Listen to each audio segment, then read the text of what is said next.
brother and sister judges, Sri Arjun Ram, Union Minister for Law and Justice, Mr. R. Venkatramani, the General for India, Mr. Vishal Mehta, the Regional Surgeon, Dr. Chandrachud, President of CJI, Mr. Sukumar Joshi, Vice President of CJI, Mr. Rohit Pandey, Secretary of CJI, Office Bearer of CJI, Mr. Manoj Mishra, President of Skora, all the office bearers, senior advocates who I dare say have mentored so many of us as young lawyers, members of the bar, officers of the judiciary, ladies and gentlemen. As we gather here today to celebrate our 76th Independence Day, I wish all my fellow Indians and every member of our family of lawyers and judges and the staff a happy Independence Day on this momentous occasion. 15th August 1947, the day when our collective struggle for freedom stood vindicated and our national soul found its utterance. After 76 years, our tricolour flutters in the heady winds of liberty and equality. There have been times when the wind has stood still and there have been storms on the horizon. But the flag hearkens us back to the collective glories of the past and summons the will to continue them in the present. It beckons us to allow the constitutional ideals and values in our lives to flourish. It serves as a symbol of our collective heritage and guides us towards our future aspirations. I can't tell you what a great honor it is for me to stand before you as the Chief Justice of this great court. I remember the days when I would be coming here as a young junior to hear the speeches by the Chief Justice, the judges, eminent lawyers, the Attorney General included. And now to be in this transformative role where I have to address you makes my heart flutter.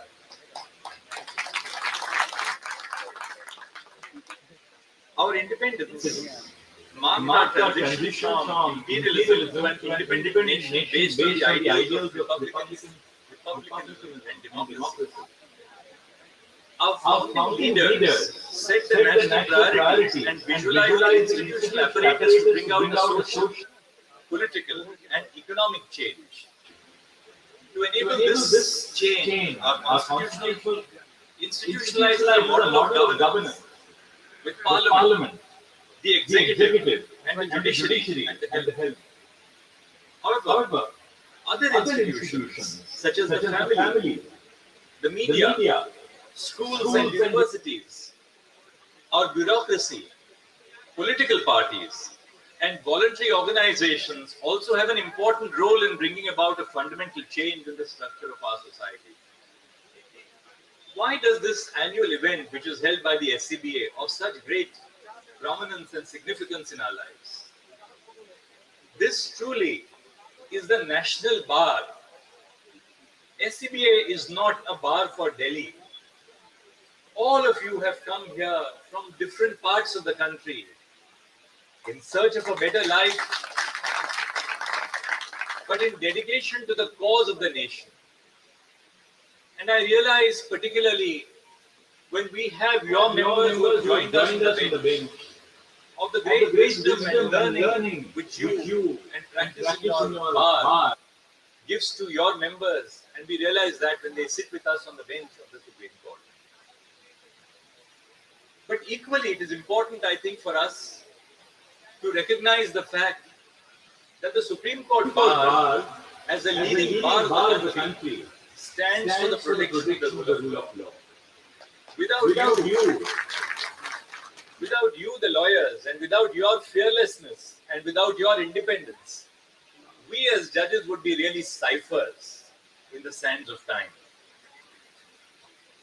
When I get even an innocuous request from a member of the bar, sometimes wholly misconceived, for taking up a matter immediately on the same day, I yet hear it very, very carefully and assign a bench at the earliest opportunity. Because irrespective of an outcome of the case, I believe the real strength of our system is granting access to justice to our citizens.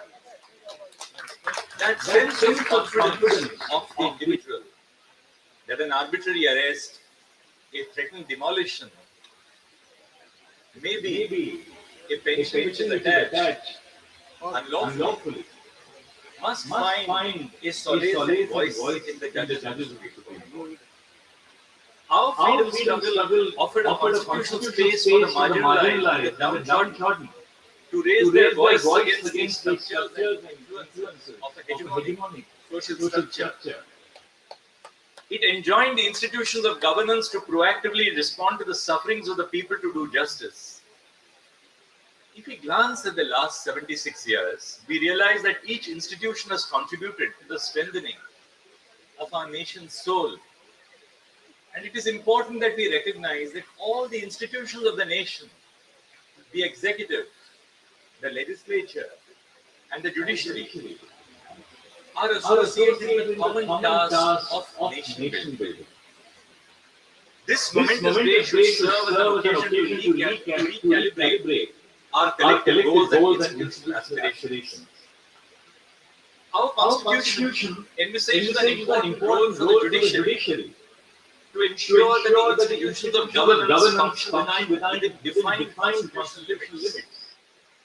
Moreover, the courts provide a safe, democratic space for individuals to seek protections of their lives and liberties. The Supreme Court particularly has been the vanguard of institutional governance by enhancing access to justice and promoting constitutional values. But as all of us judges know, a judge or a judgment is as good as a lawyer who appears before the court. So in the work which we do, we find enhancement in your traditions, in the ideals of the bar, in the independence of the bar.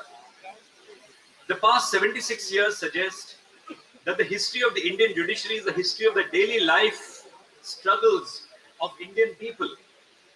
If our history teaches us anything, it is this, that no matter is big or small for the courts. It is in the routinely small matters that issues of grave constitutional and jurisprudential importance emerge. Resolution of every legal grievance is important. In attending to such grievances, the courts are only performing their plain constitutional duty. As I look to the future, I believe the greatest challenge before the Indian judiciary is to eliminate the barriers to accessing justice. We have to enhance access to justice procedurally by eliminating the constraints which prevent citizens from approaching courts, and substantively by building confidence in the court's ability to dispense justice. And we have a roadmap in place to make sure that the future Indian judiciary is inclusive and accessible to the last person in the line. The law minister was speaking to me just the other day, and he said that we celebrate in 2023, 100 years after Dr. Ambedkar first stepped foot in the fertile soil of our court premises. He suggested to me, why don't we now have an event to mark the evolution of what Dr. Ambedkar was then 100 years ago, and what his successors today, the young lawyers, the young professionals, are in our society. To make our courts accessible and inclusive, we need to overhaul our court infrastructure on a priority basis. Our emphasis on modernizing the judicial infrastructure to meet the challenges of the future is key to this mission. In this regard, I must share with you what I have already shared from across the judicial platform, that we plan to expand the Supreme Court by constructing a new building to accommodate 27 additional courts, 4 registrar courtrooms, but most importantly, adequate facilities for lawyers and litigants. This expansion of the Supreme Court is planned in 2 phases, In the first phase, the museum and the annexed building will be demolished to construct a new building, providing for 15 courtrooms. The SCBA library, library for SCORA, offices for the President, Vice President and Secretary of SCBA and SCORA, the SCBA and SCORA executive meeting rooms, canteen for lawyers and litigants, women's bar room, and other requisite facilities for lawyers and litigants. They are vital stakeholders. As you know, over the last several months that I have been in this office, I do not follow a top-down approach. I first consulted my own colleagues. The members of the building committee dedicated their evening hours to finalizing the plans which were prepared by the PWD tentatively. Justice Kaul joined us, though he's not a member of the committee. I'm not a member of the committee, but both of us joined the committee because it's our mission. We have unveiled the plans to the lawyers represented by SCBA and SCORA, and we have now submitted the proposal to the Government of India, to the Department of Justice. A detailed DPR has been drawn up, including budgeting.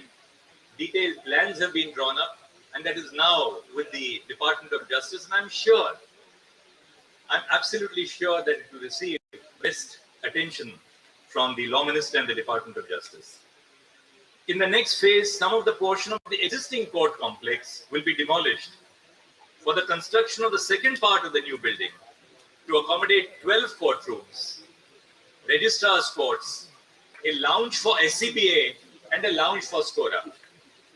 The new building will reflect the constitutional aspirations, beliefs, and priorities of the Indian people, in addition to providing a space which facilitates access to justice. They say that sunshine is the best disinfectant. I say technology is the best tool at our disposal to eliminate the inefficiency and opacity surrounding the judicial process. We have to tap into the full potential of technology to overcome the procedural barriers to justice. In pursuance of this, we are implementing phase 3 of the e-courts project.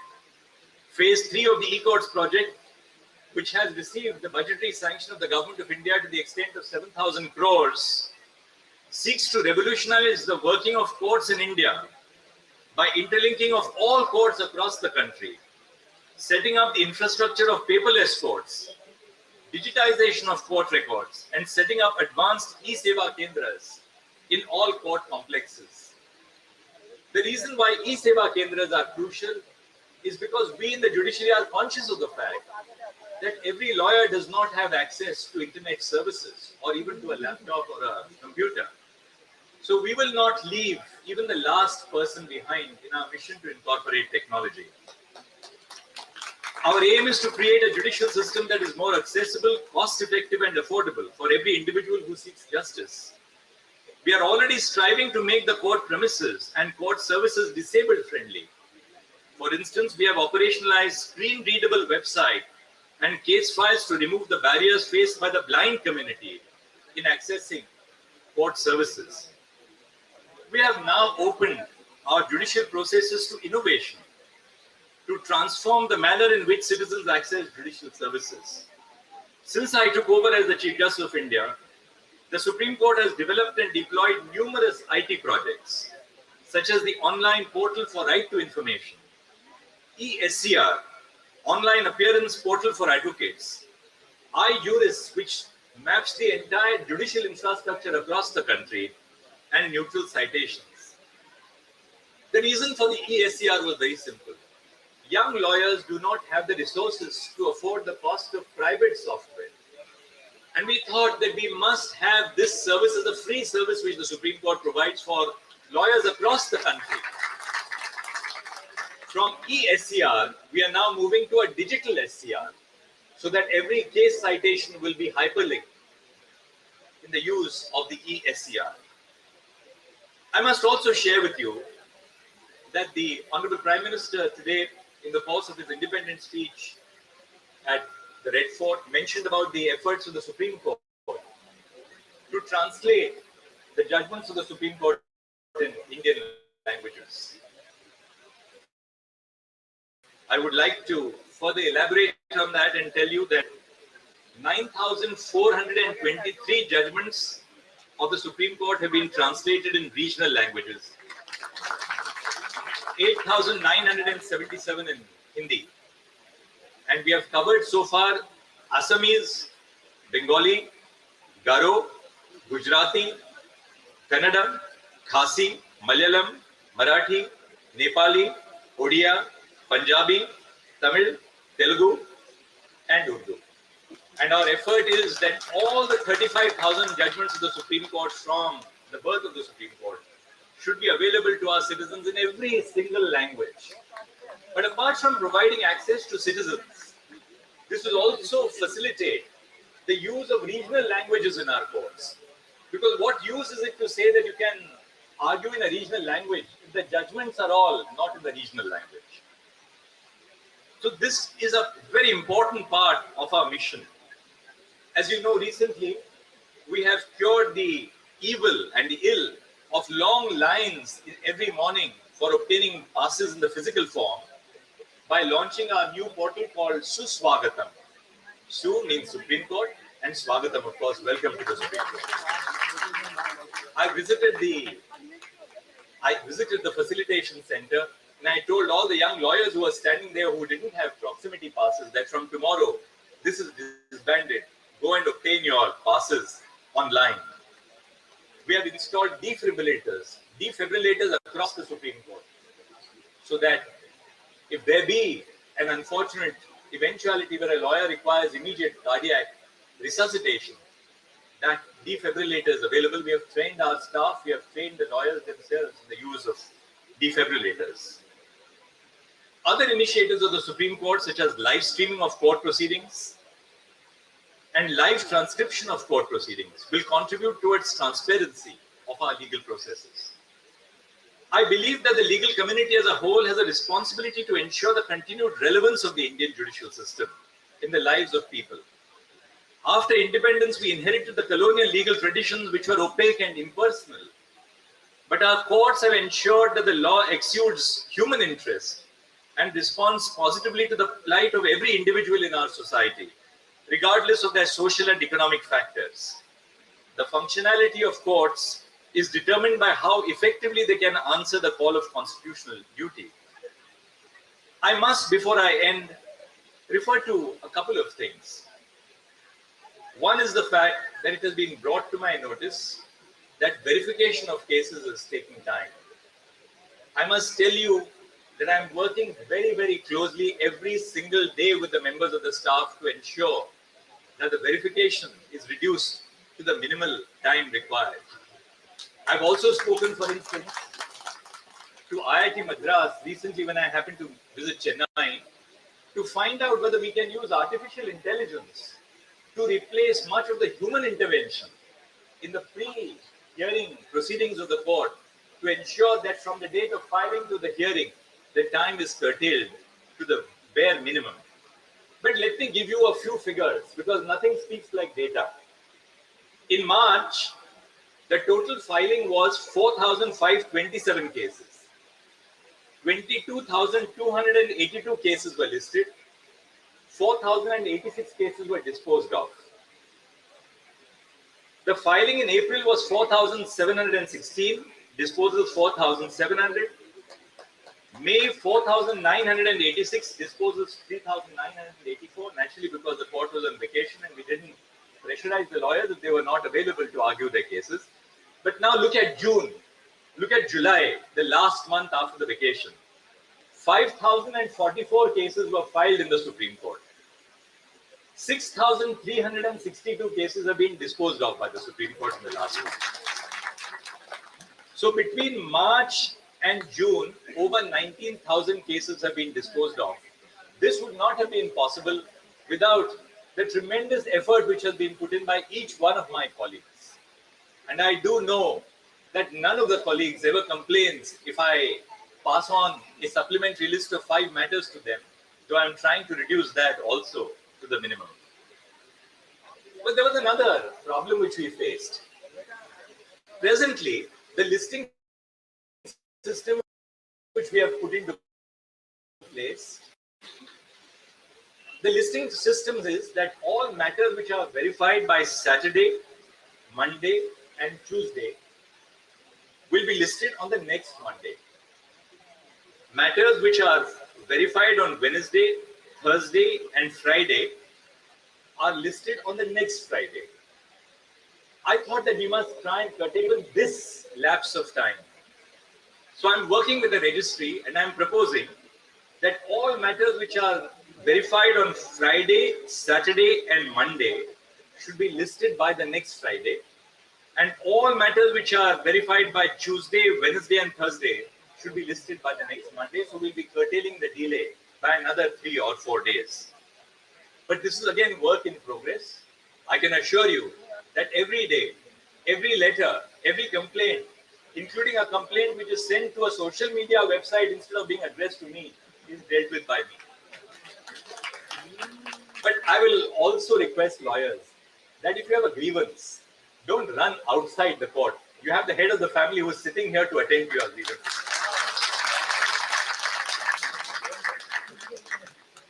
Our aim for the future is to ensure that our judicial systems are capable of managing the expectations of the Indian people.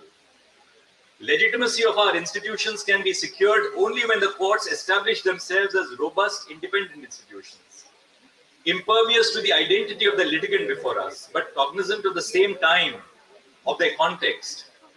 In this regard, the judges and lawyers should conduct themselves in a manner which will inspire confidence about the independence and the integrity of our legal process. Recently, the Supreme Court released the sensitization model for the judiciary, and we are tomorrow releasing the handbook on combating gender stereotypes in judicial decision making. These efforts are aimed to ensure that we look inwards, question our biases, and insulate judicial institutions from embodying and entrenching those biases. On the request of the President for the lawyers' chambers, please rest assured that that is uppermost in my mind. Things which I can do on my own, I'm capable of doing with the cooperation of my colleagues. No Chief Justice can do it without the cooperation of the colleagues. But there are some things which require the engagement of the government. So I will use my good offices to do so. And I'm sure that we'll be able to find a solution in the near future. For the past 76 years, the courts have served as a prominent site of democratic participation. For the future, we have to recognize and eliminate the existing barriers to accessing courts, and in the process ensure that courts continue to serve as an effective and affordable democratic space. On the occasion of Independence Day, I thought I must emphasize our role as judges and lawyers in fostering, nurturing, and facilitating democracy. Last, it's not the icing on the cake, but I want to tell you that a proposal for providing 600 parking spaces for lawyers is also under process. I've got plans which have been prepared by the NDMC, and I can tell you that please rest assured that that also is going to be in mission and progress very soon. Thank you very much.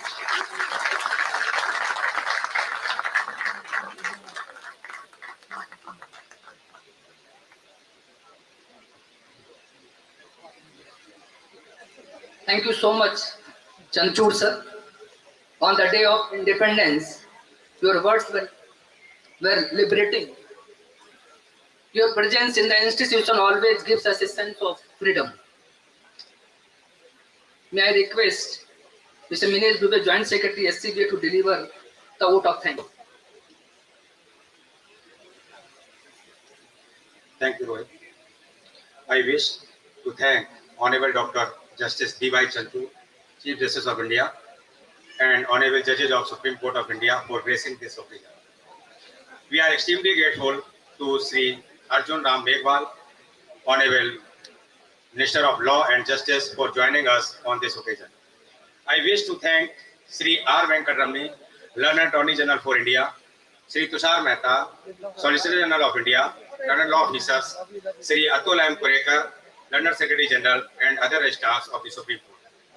I wish to thank Mr. P.H. Parekh, former President SCBA, Mr. Rahul Kaushik, former Secretary SCBA, Sri R. Basant, Sri S. Nagamuthu, and Dr. K.S. Chauhan, Senior Advocate. I wish to thank Sri Manoj Mishra, President, Sri Stasis Mukherjee, Vice President, and other office bearers of SCORA. I wish to thank President, Secretaries, and office bearers of different bar associations and other distinguished guests, members of the bar, and electronic press and electronic media persons for gracing this occasion. I also wish to thank SCBA staff and registry staff for their cooperation for making this function success. I request to all the distinguished guests to join us for high tea. Thank you. Jai Hind. I request the Executive Committee of SCBA for good photographs.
तू यहीं पे रहियो, रहो तू छोटी चीज के साथ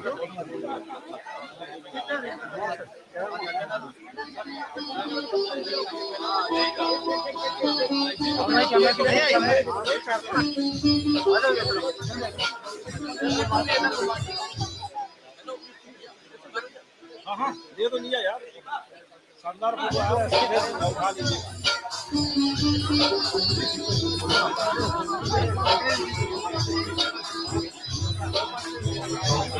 Actually, a flag hosting area for all the judges and the dignitaries, and everybody.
थोड़े में गुजारा होता है, थोड़े में गुजारा होता है।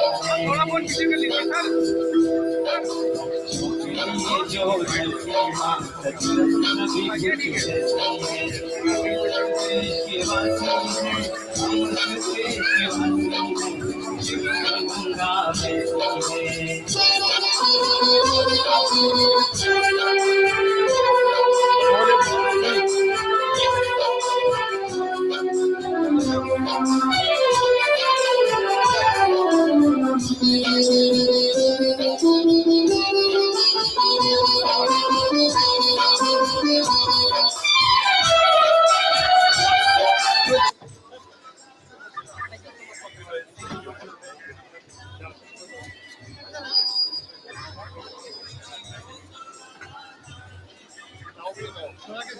भाई साइड हो ना थोड़ा, भाई साहब भाई खाना खाना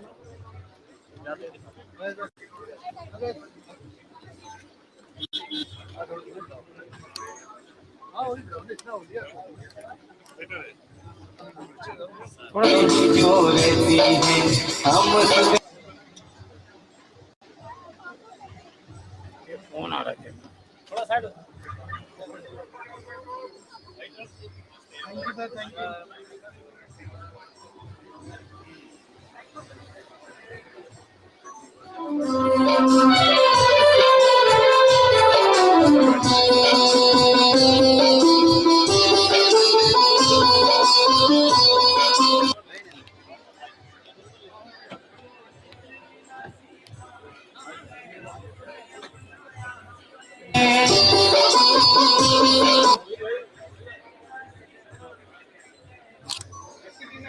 हमने मतलब के लिए अंधे होकर रोटी को नहीं पूजा हमने रोटी को नहीं पूजा हमने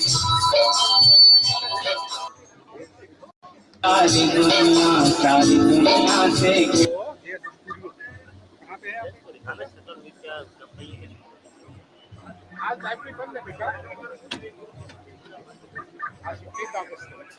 होठों पे सच्चाई रहती है नमन सफाई रहती है हम उस देश के वासी हैं हम उस देश के वासी हैं देश में गंगा बहती है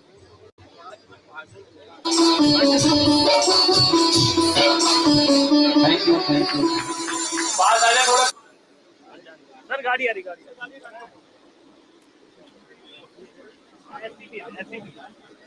आपने किसी दी तस्वीर आपने ली नहीं मैंने सर वीडियो तो प्लीज मुझे कॉपी भेज चलेंगे चल अभी हेलो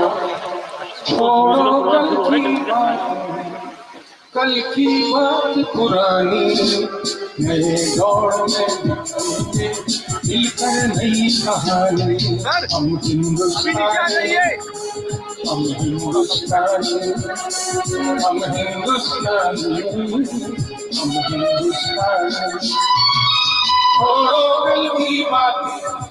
कल की बात पुरानी नए दौर में मिलकर नई कहानी हम हिंदुस्तानी हम हिंदुस्तानी हम हिंदुस्तानी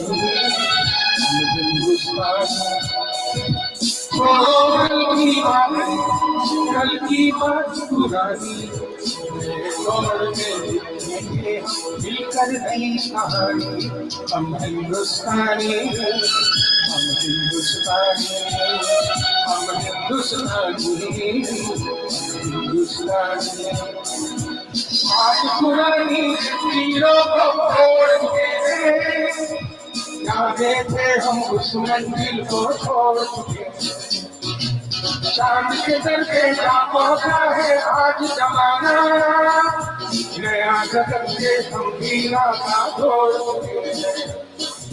नया खून है नई जिंदगी अब है नई जवानी हम हिंदुस्तानी हम हिंदुस्तानी हम हिंदुस्तानी छोड़ो कल की बात पुरानी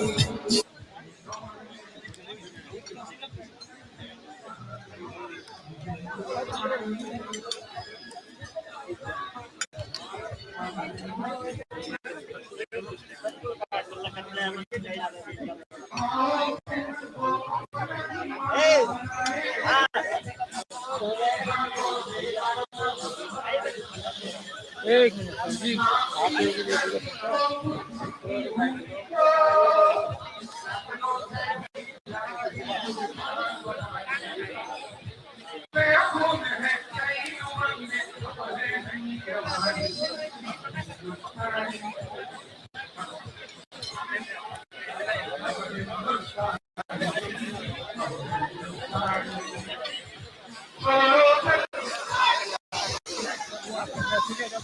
सच में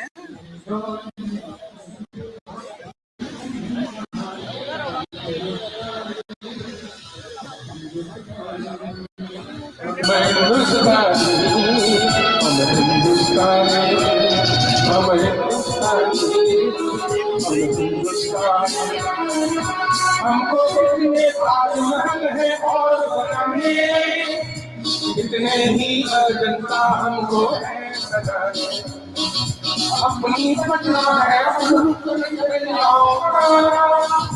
कितने पर्वताओं से है हो